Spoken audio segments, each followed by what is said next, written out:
The day start with full of blessings. ঘুম থেকে দেরিতে ওঠা প্লাস কোনো রকম জোগাড় না থাকার কারণে পুজোটা খুব একটা ভালো করে করা হয়নি।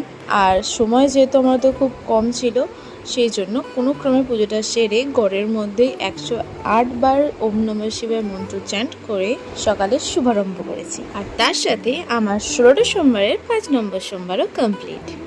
আরে সকাল সকাল কার দেখা মিলেছে! ছোট দিদি ব্রাশ করতে করতে বাইরে গেছিল, তার সাথে এনার আগমন। যাকগে, বোরিং ডিউটির আগে মুডটা তো একটু ফ্রেশ হলো। ও হ্যাঁ, তার সাথে মালপোয়া, তালের বড়া এসব কিছু প্যাক করে নিয়ে যেতে হয়েছিল বন্ধু বান্ধবের জন্য। তেনারা যে অপেক্ষা করে আছেন। আর তোমাদের বলছি, welcome to tiny blog from my corner of the world chapter 2। সুন্দর হাওয়া আর রোদের সাথে আমারও দিন শুরু। আর এই যে পুজোর কটা দিন বাকি বলো তো, সেটাই আকাশটা দেখেই বোঝা যাচ্ছে। একটু একটু এক্সাইটেড তো। এক্সাইটমেন্ট নিয়ে আমার আর কি হবে, হসপিটালে ঢুকে দেখি টিকিটের দিকেও যেরকম লাইন, ব্লাড দেওয়ার দিকেও ঠিক সেরকমই লাইন।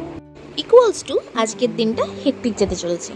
দুদিন ছুটি থাকা এত বেশি পেশেন্ট এসছে আজকে, না তো ভিডিও করার সুযোগ পেয়েছে না কিছু, অফিসে খেতে দেওয়ার সুযোগটা পেয়েছে।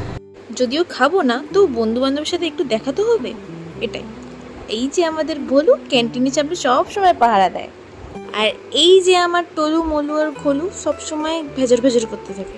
তারপর আমি যা এনেছিলাম তা ওদের দিয়ে, আর ওদের থেকে কিছু জিনিস আমার টিফিন বক্সে নিয়ে আবার ডিউটি করতে চললাম।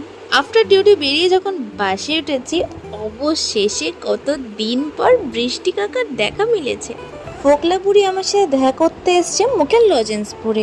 এসে বলছে, এই যা, তোর জন্য তো আমার আনা হয়নি, আমারও ব্ল্যাকমেল স্টার্ট, তোর একটা মাত্র বদ্দি দিয়ে তুই আমাকে লজেন্স দিতে ভুলে যাচ্ছিস আজকাল। বললো নিচে গেলে তবে দেবো। আমার নিচে যাওয়াও আর হয়নি, আর লজেন্স খাওয়াও হয়নি। তবে হ্যাঁ, এনাদেরকে পড়িয়ে ওঠার পরে হরেক রকম ফল আর সাবুদানার সাথে আমার ডিনার কমপ্লিট করে আজকের সুন্দর একটা দিনের ইতি।